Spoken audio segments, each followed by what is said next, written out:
Muy buenos días. Voy a empezar con la exposición de ahora. Y ¿puedes dar un clic? Sí, bastante rápido. ¿Otro más? Yo quería primeramente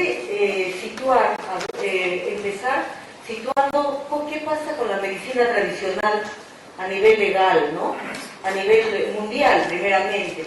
Y nosotros vemos que la medicina tradicional, la medicina ancestral de los pueblos y las técnicas de medicina alternativa o complementaria, día a día van ganando más espacio en el campo de la terapia, como una alternativa más inocua, que no hace daño, que es más cercana a la forma de vida de las personas en diversas partes del mundo, habiéndose hecho bastantes estudios sobre el uso de estas medicinas en comparación con la medicina moderna.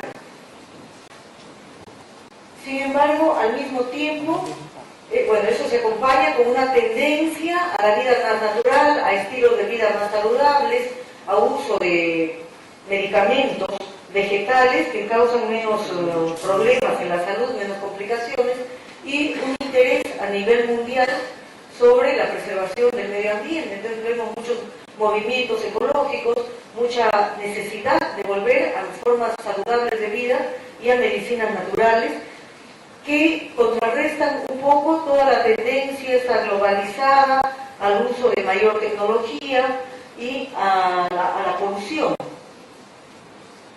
También hay una fuerte presión de las empresas farmacéuticas, presiones políticas y comerciales que generan una especie de lucha, de desbalance, de necesidad de contrarrestar la amenaza que ejerce para la vida humana el nuevo desarrollo tecnológico.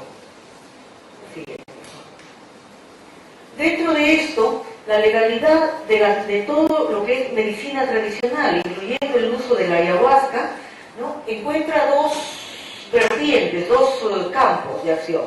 Por un lado tenemos todo lo que es derecho de uso, derecho consuetudinario, derecho ancestral de los pueblos, ¿no?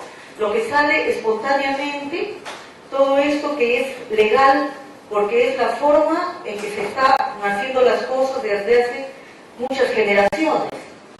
Tiene que ver con los usos y costumbres, con la cultura, también con la defensa y preservación del territorio y finalmente con los conocimientos y todos los procesos de la vida, no solamente de las poblaciones nativas, sino también de las poblaciones mestizas, urbanas, que están en esos territorios y que tiene como objetivo el buen vivir, ¿no?, la forma saludable de vida, frente de repente a un modelo de desarrollo que se nos plantea muchas veces desde afuera, desde países que no tienen nuestra cultura, nuestro peso, digamos, ancestral, ¿no?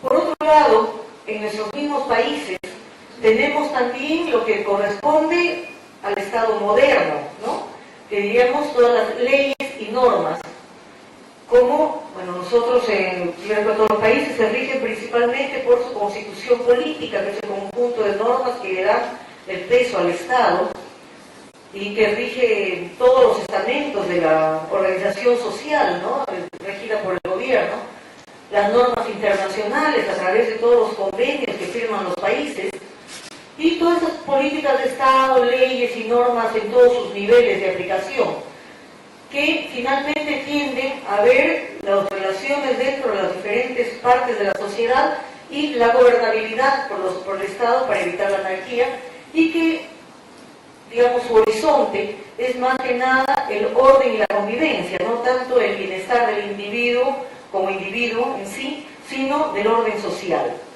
Frente a estas dos expectativas o metas que hay a nivel de la legalidad, ¿cómo posicionamos la ayahuasca? Vemos que para los pueblos indígenas, para la sociedad, al menos donde nosotros estamos, la ayahuasca y la medicina tradicional ¿no? Solucionan los problemas de la salud. Actualmente tienen una amplia aplicación. En el Perú, 8 de cada 10 personas que se enferman acuden a la medicina tradicional y por cuestiones culturales, de alejamiento geográfico, de accesibilidad o económica, en muchos casos el sistema tradicional es el único que va a velar por la salud de la población, dado que la presencia del Estado es relativamente nueva. Entonces, dentro de todo esto, el ayahuasca, o el ritual de ayahuasca, el uso de plantas, constituye la base de la cultura amazónica y del sistema médico tradicional. A nivel de las leyes oficiales, digamos, hay una ambigüedad, ¿no? Que el juego de estos dos sistemas genera un desencuentro. La siguiente. Entre esos ambos sistemas legales, en que vemos que si bien hay leyes que norman los derechos económicos, sociales, culturales de los pueblos, esto al mismo tiempo a la hora de operativizar, de bajar a lo concreto y a lo material, a lo que funciona en el día a día, dan como producto leyes que no son adecuadas a la forma de vida de las personas. Tenemos el derecho a los territorios, que es la base de la cultura. Una cultura ancestral tiene sus conocimientos, su forma de vida en su territorio, y eso es sumamente importante. Es la base de la identificación étnica.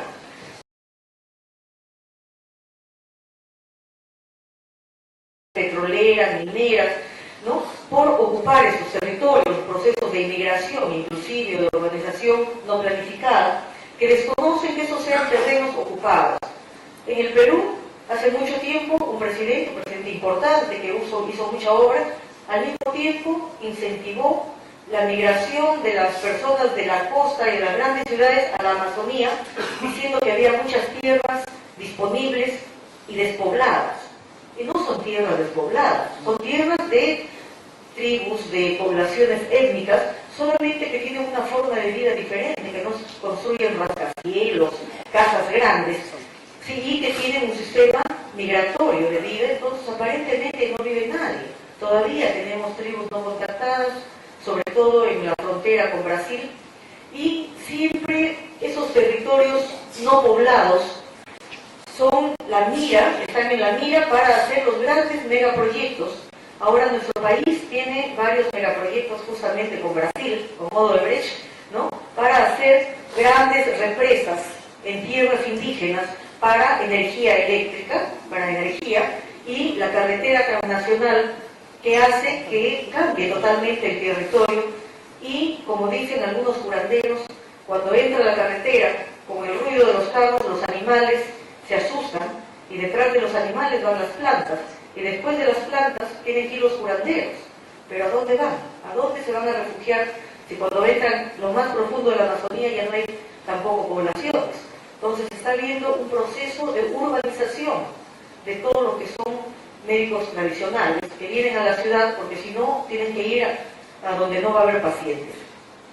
Al mismo tiempo, vemos que el buen vivir para una sociedad tradicional, o sea, tener buena calidad de agua, buena calidad de aire, plantas, lo necesario para vivir, que no se mide en términos económicos, se opone aparentemente a la noción de desarrollo que tiene el Estado para sus poblaciones, y eso es muy difícil de concientizar a los que toman decisiones, porque siempre estamos influenciados por una cultura que hace que el desarrollo se mida en dinero y en cosas materiales.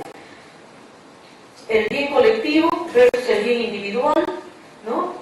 La globalización, que no es un proceso hasta ahora inclusivo, sino que nos hace ir hacia afuera, donde hay más tecnología, más recursos, y donde los conocimientos tradicionales pueden ser colgados en cualquier momento en una red y llegar a todo el mundo, así como la venta de plantas sagradas, profanándolas, prostituyéndolas, por decir así, y quitando la autoría, el derecho intelectual de quien ostenta, de quien ha producido este conocimiento.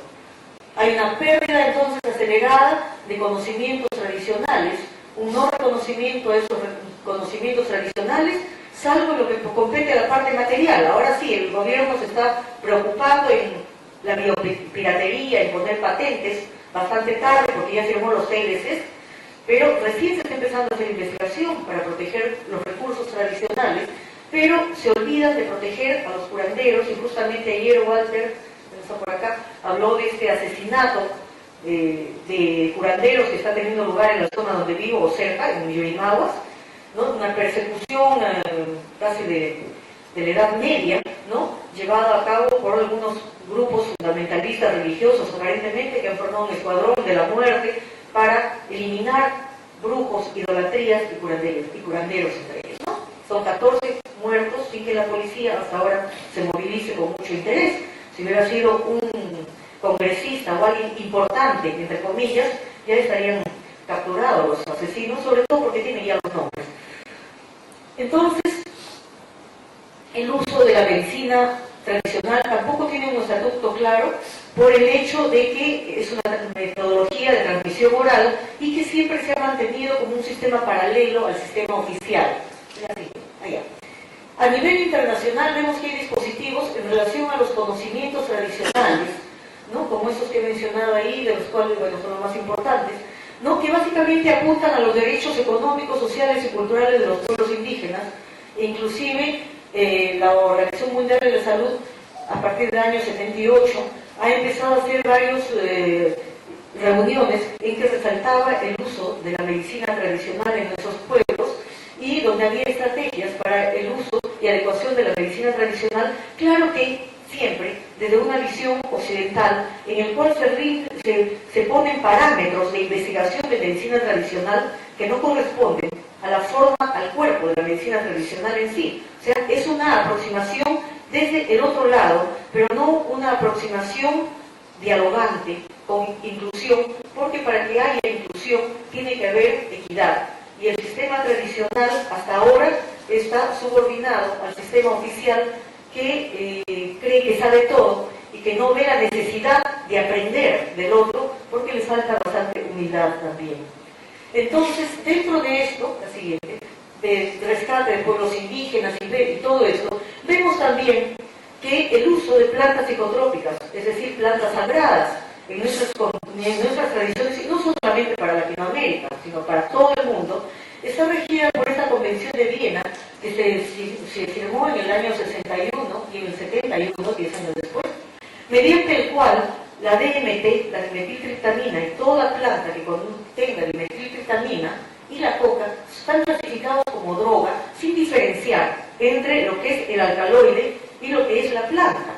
Esto obviamente se basa en que son insumos para, pero el DMT en los años 78 más o menos, ¿no? Se empezó a usar fumada y en cristales en alta proporción. La cantidad de DMT que tiene la preparación de ayahuasca es mínima, a tal punto que cuando fueron apresados en España algunos curanderos les decomisaron todo y hubo cargos por asociación de malhechores, tráfico de drogas, delito contra la salud. Cuando analizaron la ayahuasca que había ahí, vieron que la cantidad de DMT por dosis era mínima. Entonces agregaron un cargo, que era estafa, porque dijeron que esa cantidad no puede dar ningún efecto. Ahora, los que habían tomado ayahuasca decían, sí, hemos tenido efectos.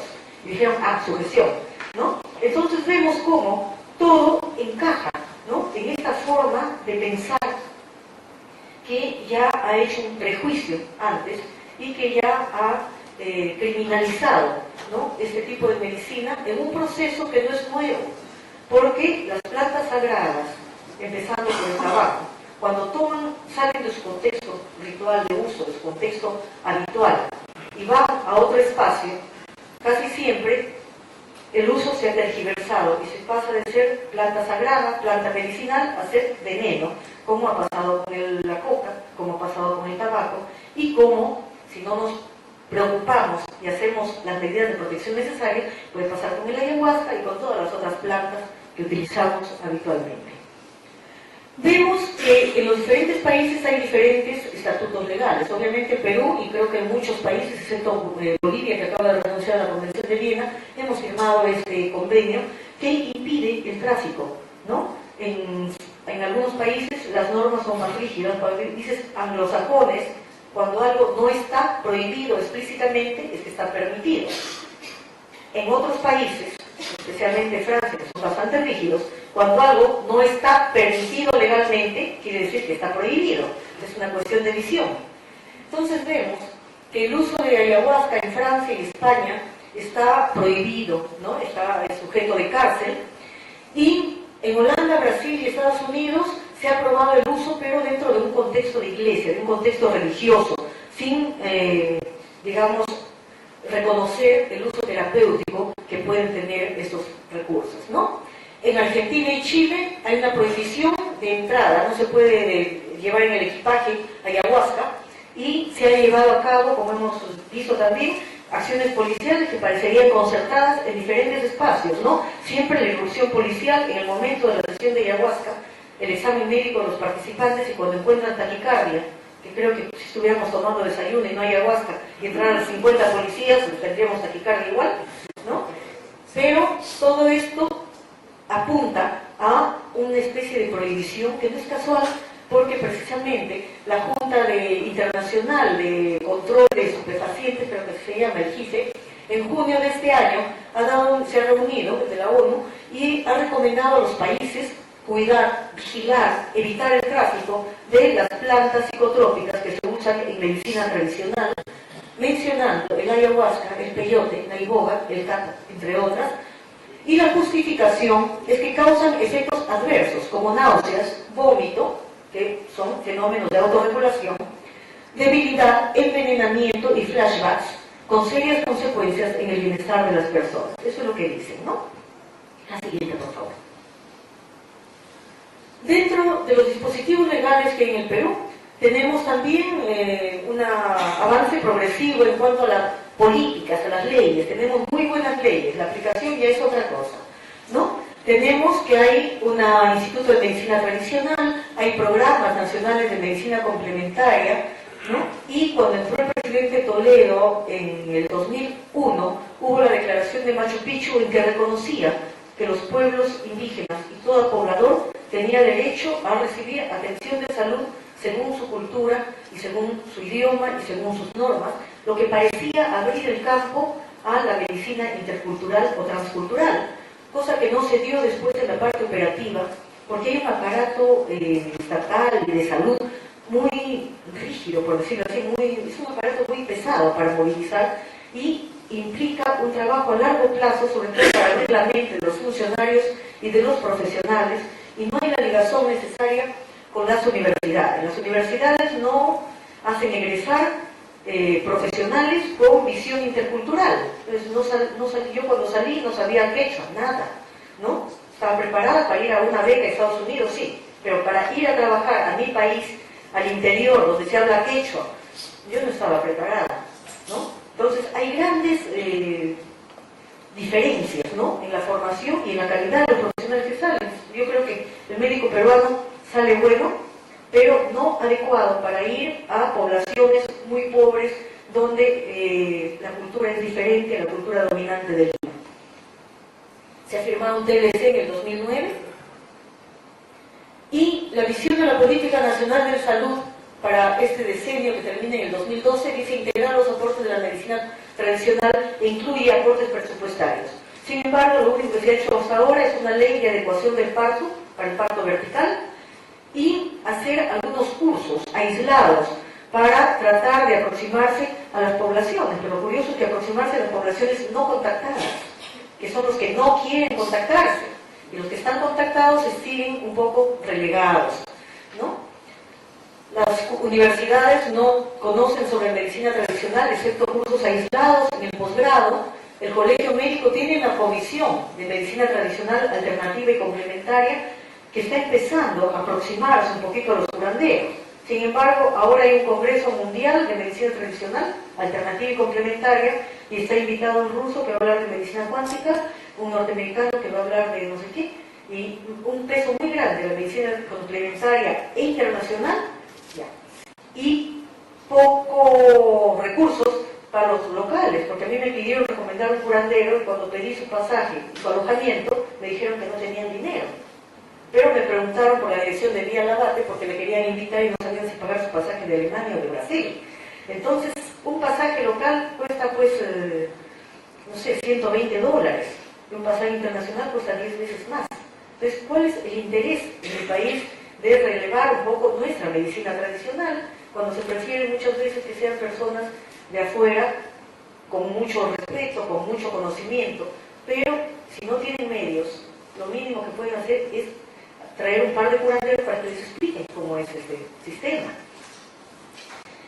Hay un código penal que castiga como 8 años de cárcel a cualquier persona que sin tener el título de médico o de enfermera o de personal de salud egresado de universidad y activo, colegiado, hace un acto curativo. Eso implicaría que si la ley se cumpliera, todas las parteras, sobadores, quiroprácticos, ¿no?, curanderos, chamanes, todos tendrían que estar llenando las cárceles durante 8 años, ¿no? Y dentro de este campo legal que hay ahí, ¿no?, dentro de todo esto, también hay mucho tráfico de ayahuasca, que ya voy a decir en un ratito, lo que nos obligó a tratar de proteger el uso de la ayahuasca y elaborar el dossier del archivo, ¿no?, para que pueda ser patrimonio cultural de la nación, cosa que se consiguió en el año 2004.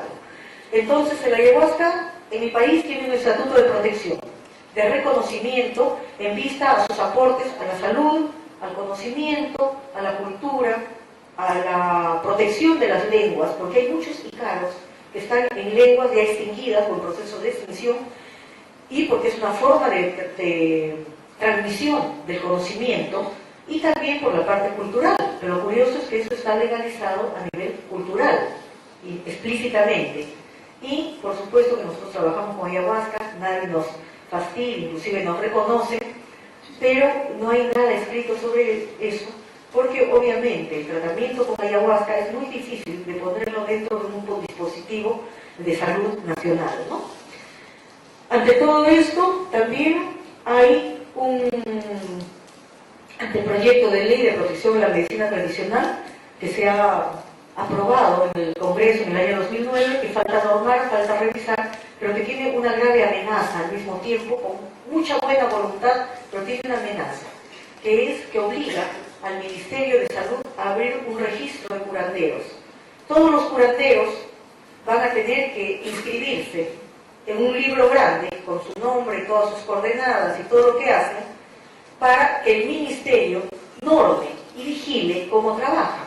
Después de un tiempo, este registro se va a cerrar y los que no están inscritos en ese registro no van a poder trabajar. Pero ¿qué curandero va a poder inscribirse ahí sin miedo cuando esa ley que dice que van a ir presos 8 años no se revisa y no se reconsidera? Y por otro lado, cuando están matando curanderos acusándolos de ser brujos. Entonces, por un lado, en la sociedad civil, en la comunidad, hay amenazas, pero también hay amenazas fuertes de parte de un sistema legal que está obsoleto, que está inadecuado a las necesidades y a los últimos avances científicos al mismo tiempo. La siguiente, por favor. Dentro de todo esto, ¿nosotros cómo trabajamos? Tenemos una inscripción legal desde el año 92 como comunidad terapéutica. Eso quiere decir que estamos inscritos en el Ministerio de Salud y que tenemos que informar cada 2 meses acerca de todos los pacientes que vienen, de cómo trabajamos. El Ministerio sabe que usamos ayahuasca, que usamos plantas, todo nuestro protocolo terapéutico lo tiene el Ministerio, ¿no? No han dicho nada, entonces, el que no calla otorga, decimos. Y también tenemos que informar sobre todas las cuestiones económicas, ¿no? Hay un apoyo moral y un reconocimiento que recibimos de parte del Estado. Cuando el Estado quiere mostrar que hace algo para la rehabilitación de adictos en la zona, siempre trae funcionarios y se toman fotos y nos visitan, ¿no?, y nos felicitan y nos dan diplomas, pero no hay ningún apoyo económico. Nos derivan casos, ¿no? La fiscalía, generalmente son pacientes borrachos bebados que golpean a sus esposas, o niños que están en la calle, personas que están en conductas delincuenciales, que son adictos. Entonces, la fiscalía y el Poder Judicial nos lo deriva para que hagan internamiento en Taquihuasca. Hay una fuerte presencia mediática, tenemos muchos visitantes de afuera, hacemos mucha difusión de lo que hacemos, porque es una forma también de protección, de mostrar lo que hacemos para que si hubiera cualquier problema, ¿no?, la gente nos conozca y sepa cómo trabajamos. O sea, nuestro trabajo es totalmente abierto para que no haya ninguna sospecha, ninguna duda, ninguna cosa que nos vaya a poner en peligro. Hemos firmado algunos convenios y últimamente estamos en conversaciones con Guyana porque quieren hacer territorio francés, quieren hacer un centro similar a Taquihuasi, por supuesto que sin ayahuasca, porque la ayahuasca está prohibido en territorio francés, pero ellos tienen plantas que utilizan los curanderos, como el taquini, que es una especie de yurema, también una planta con DMT, y tienen plantas locales que pueden utilizar. Lo que estamos transfiriendo, digamos, es el modelo, no son las plantas específicamente, no es la ayahuasca. Y el concepto en Ecuador, que ya tiene local, ya tiene las personas necesarias, han venido a Taquihuasi a visitarnos para conformar un equipo en que van a poner en la selva de Ecuador un centro similar a Taquihuasi para el tratamiento de adictos, y eso se está haciendo en el marco del convenio Hipólito Unanue de la Comunidad Andina de Naciones. Así que, por favor. Dentro de todo esto, es importante poner en primer lugar que hay estudios científicos que prueban que la ayahuasca no es tóxica ni hay adicción en la forma tradicional de trabajo. Y yo recalco esto porque últimamente hay bastante presencia en los diarios de fallecidos durante sesiones de ayahuasca, aparentemente, y dicen la ayahuasca mató a 2 personas, ¿no? Ha habido noticias de Colombia, 4, 2 en Bucaramanga y 2 no me acuerdo en dónde, y en el Perú ha habido el paciente que dijo Walter ayer, y en ese mismo centro, yo creo que sí yo puedo decirlo sin ser infidente, es un centro puesto por una señora francesa que ha hecho unas cuantas sesiones de ayahuasca y que se cree chamana, ¿no? Y ese es un riesgo. En su centro, en este año, han muerto 3 personas hasta ahora, documentadas, ¿no? Entonces, ahí yo creo que podemos también nosotros reflexionar a quién se le mueren los pacientes. Otro paciente que salió en los diarios en el Perú fue un checoslovaco que compró ayahuasca en el mercado, la concentró y la tomó solo y entró en coma. Pero entró en coma, después se supo, porque había vomitado durante la sesión, se había expirado y había hecho hipoxia, ¿no? Después le quitaron la culpa a la ayahuasca, pero el problema es que una vez que eso sale en los medios de comunicación, ya la gente se va formando, sobre todo cuando no están en estos medios, una idea tergiversada. Entonces, hay amenazas a la medicina tradicional, como la pérdida de conocimientos tradicionales, el surgimiento solamente de ayahuasqueros. Nadie quiere ser partera ni ser sobador, porque eso no da dólares, ¿no? Hay una deriva comercial, entonces. No se está transmitiendo los conocimientos, los curanderos están muriendo sin transmitir sus conocimientos. Están abriéndose numerosos centros que funcionan como dispensadores de ayahuasca, son convidadores, pero no están llevados a cabo ni cuidados por un curandero, sino son sitios donde se expende o se da la ayahuasca en un marco bastante bonito de música, de danza, pero que no es la ayahuasca en su uso terapéutico como se utiliza en el Perú. En el Perú la ayahuasca no es religión, en el Perú la ayahuasca es curación, es terapia, ¿no? Y entonces, cuando se saca de su contexto y la persona que la maneja no está habilitada, no está preparada, no tiene conocimiento suficiente, o cree que es solamente poner un cassette, inclusive yo estaba conversando que hay personas que, para no hacer la soplada, eso, que se hace con tabaco, con agua florida, con perfume, utilizan ese enflix para echar insecticida en la cabeza de la gente, ¿no? Entonces eso no es curanderismo, pues. Ha habido ayahuasca rey, fiestas de ayahuasca, ¿no? Con música moderna, con tambores, en una gran concentración, con un tabladillo, todo el mundo tomaba su ayahuasca como si fuera una fiesta de la cerveza o algo así. Eso no es respetar la medicina tradicional, ¿no? Está dentro de un sistema de comercialización, y lo que pasa es que el sistema tradicional está demasiado débil para poder hablar directamente con el sistema oficial. Mientras los curanderos no estén empoderados, no tengan libertad, o sea, tengan la amenaza de la cárcel, ¿no? Nunca van a poder acercarse al Estado para poder decir qué cosa quieren, cómo quieren trabajar, y tampoco van a poder juntar entre ellos porque se tienen mucho miedo. La brujería existe y los curanderos se matan unos a otros también. Entonces, estas cosas, ¿no?, hacen que este sistema se esté perdiendo y se esté debilitando o continúe muy oculto, ¿no? Las leyes no reconocen ni protegen a las personas que practican la medicina tradicional. A lo más se interesan por los productos, para ver si los pueden vender, la uña del gato, ¿no? Las plantas, los recursos etnobotánicos, porque con una visión materialista eso todavía tiene sustancia. Se puede sacar el producto con la sustancia activa, el principio activo. Espíritu de las plantas, eso no se ve, no se mide, no se cuenta, entonces eso no existe para la ciencia moderna, ¿no? Y es más que nada por su desconocimiento y la falta de herramientas para poderlo medir. Y el miedo y prejuicio de los profesionales también para hacer la experiencia y poderlo experimentar por sí mismo. Entonces no hay leyes que reconozcan ni protejan a los curanderos y más bien son castigados. Y las regulaciones de conocimientos no protegen en nuestro país las plantas medicinales, ¿no?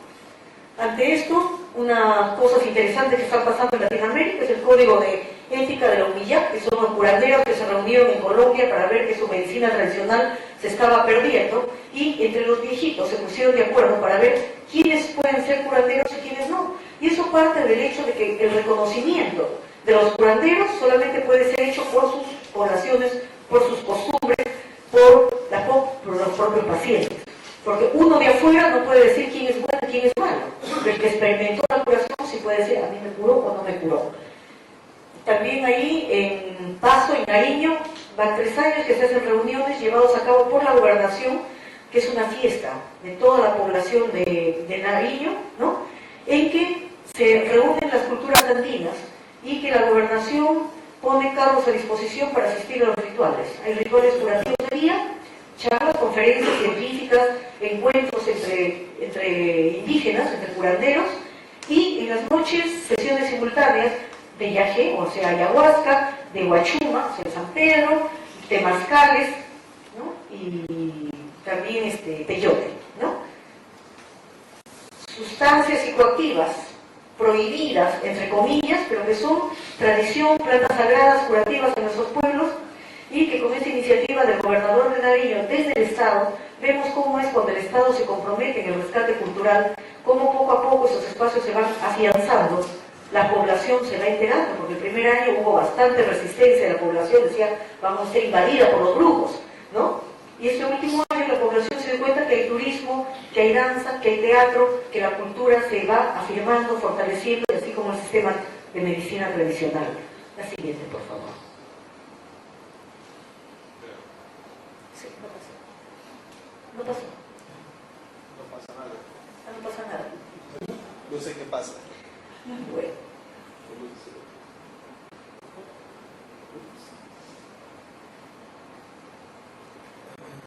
¿Qué vas a hacer?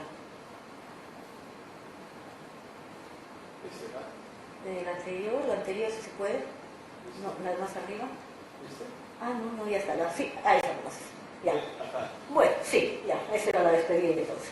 Bueno, entonces básicamente yo como conclusión podría decir que es importante para todas las personas que trabajamos con medicinas tradicionales y especialmente con ayahuasca, incentivar la investigación. No porque el sistema médico tradicional necesite ser validado por la medicina occidental, porque prácticamente la medicina tradicional es una medicina abuela, muy antigua, y la otra es relativamente nueva. Digo relativamente porque tampoco es muy moderna ni muy nueva. Los últimos avances científicos no llegan a las poblaciones, al menos en mi país, ¿no? Los médicos que estamos trabajando en provincia, estamos bien lejos de tener herramientas siquiera para hacer una tipificación de linfocitos o para hacer una investigación así simple, digamos, laboratorios simples, ¿no? Pero la investigación es importante, porque precisamente todo el uso o mal uso que a veces se hace en nuestras poblaciones de la ayahuasca hace que sea necesario reafirmar la no toxicidad, ¿no? Reafirmar que no es adictivo, porque es la primera cosa que puede movilizar a una prohibición, ¿no? Quitarle las características de droga, ¿no? Ponerla en un campo terapéutico, y eso implica mucha responsabilidad de todas las personas que están utilizando este medicamento, porque si no va a venir la prohibición, se va a prostituir, se va a prohibir, ¿no? Y se nos va a quitar un recurso terapéutico muy, muy importante, muy valioso. Tiene que haber espacios de encuentro donde conozcamos lo que piensan los curanderos, porque nosotros, por más que tengamos muchos años de investigación y de experiencia, estamos aprendiendo de un pueblo ancestral y que, como dijeron ayer, a veces hasta 40, 50 años de conocimiento. Entonces no podemos hablar por, ¿no? Yo creo que la época de ser ideólogo, como dicen algunos, ¿no?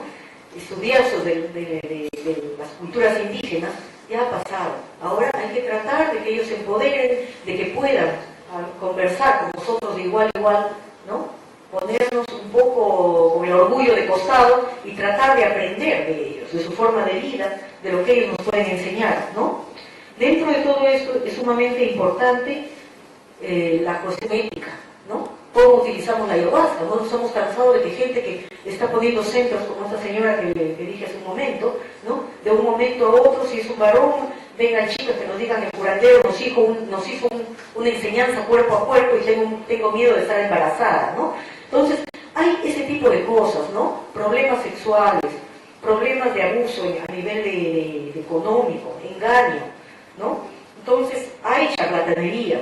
Hay que cuidar mucho, porque como es un campo que es un poco así marginal, también no hay normas precisas. Hay que ver cómo se trabaja éticamente con estas plantas, no con un afán de regular, de normar, de encasillar, de poner camisas de fuerza, pero sí de cuidado, de evitar problemas.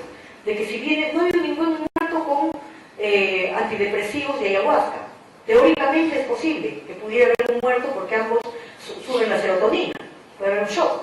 Hasta ahora no hay ningún caso reportado, pero puede haber. Si no hay cuidado en la sesión, la persona puede estar mareada y puede ir y hacer algún laberinto, algún desarreglo, como ha pasado hace unos 4 años en Pucallpa, que un indígena canadiense que estaba en una sesión pidió permiso para ir con su ropa ritual tenía un cuchillo en la pierna. Entonces se vio sucio, pidió permiso, se fue al río y se hizo un corte para lavar sus intestinos, ¿no? Porque estaba mareado, es cierto, ahí estaba modificado de conciencia, y si no hay un cuidado, un control adecuado, la experiencia puede ser muy peligrosa, no es para asustar, pero hay que ponerse un paso adelante de todas las posibles complicaciones, precisamente no para actuar en forma miedosa, sino para poder actuar libremente. Dentro de todo esto, también es importante tener la capacidad de conversar con las personas que deciden las leyes. Porque casi siempre los conversatorios se dan así en espacios donde todos tomamos ayahuasca, todos conocemos lo nuestro, somos todos amigos, nos conocemos mucho, pero la información no sale de ese espacio. Entonces, la gente que da las leyes, que toma las decisiones, muchas veces en su vida ha escuchado hablar de ayahuasca, no ha tenido contacto con la planta, no conoce nada y se dejan guiar por lo que les dicen o por lo que imaginan. Entonces, es importante que nosotros en esta época actuemos como puentes para transmisión de conocimientos y para intercambio.